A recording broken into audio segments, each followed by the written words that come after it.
Tu veux une vérité qui dérange? Si aujourd'hui tu galères avec l'argent, ce n'est probablement pas parce que tu ne gagnes pas assez. C'est parce qu'on t'a appris des règles complètement fausses. Et le pire? Tu les suis encore sans t'en rendre compte. Dis-moi en commentaire, est-ce que toi aussi tu as déjà eu cette sensation que ton salaire disparaît en quelques jours? On t'a dit, travaille dur, trouve un bon job et tout ira bien. Sauf que regarde autour de toi, combien de personnes travaillent dur et sont quand même stressées à la fin du mois? Moi aussi j'y ai cru. Premier salaire, grosse motivation, et pourtant, à la fin du mois, zéro. Rien. Et là, tu commences à te dire, c'est moi le problème. Mais attends, et si le problème venait de ce qu'on t'a appris? Première grosse erreur, croire que l'épargne vient après les dépenses. On te dit, économise ce qu'il reste. Mais il ne reste jamais rien. Jamais. Résultat? Tu repousses toujours. Toujours. Et ta situation ne change pas. La vérité? Tu dois inverser ça. Tu te paies en premier. Même 5%. Même 10 €. Ce n'est pas le montant qui compte, c'est le réflexe. Tu le fais déjà ou pas encore? Sois honnête.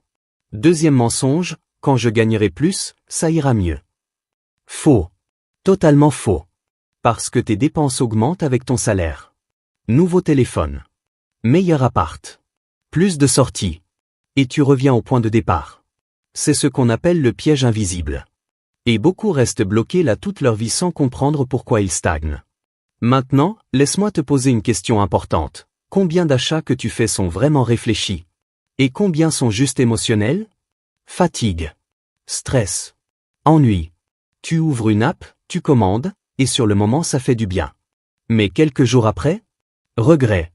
C'est là que la psychologie entre en jeu. L'argent, ce n'est pas juste des chiffres. C'est émotionnel. Si tu ne contrôles pas tes émotions, tu ne contrôleras jamais ton argent.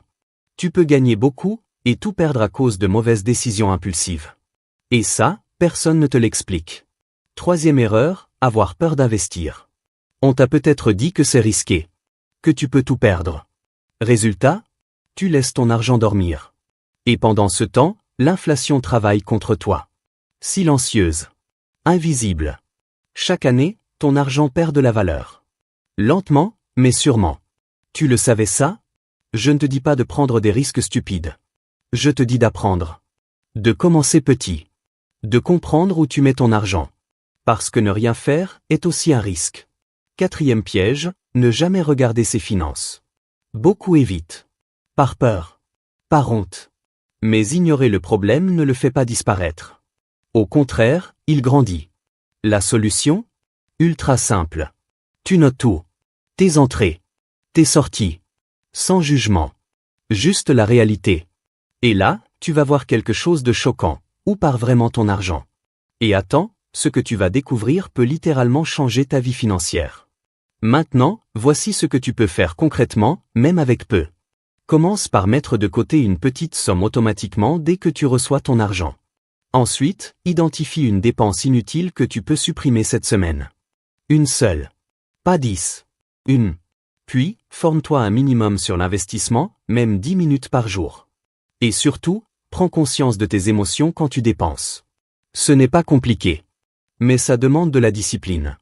Alors résumons, on t'a menti. Travailler dur ne suffit pas. Épargner ce qu'il reste ne fonctionne pas. Gagner plus ne règle pas le problème. Et ignorer tes finances te détruit lentement. La vraie solution? Changer ton comportement, pas juste ton revenu. Maintenant dis-moi en commentaire, c'est quoi l'erreur financière que tu fais le plus souvent aujourd'hui? Si tu veux vraiment reprendre le contrôle, commence dès aujourd'hui. Pas demain. Aujourd'hui. Même une petite action. Et si cette vidéo t'a fait réfléchir, regarde celle qui s'affiche maintenant, parce que là, on va parler de l'erreur numéro 1 qui t'empêche de devenir libre financièrement.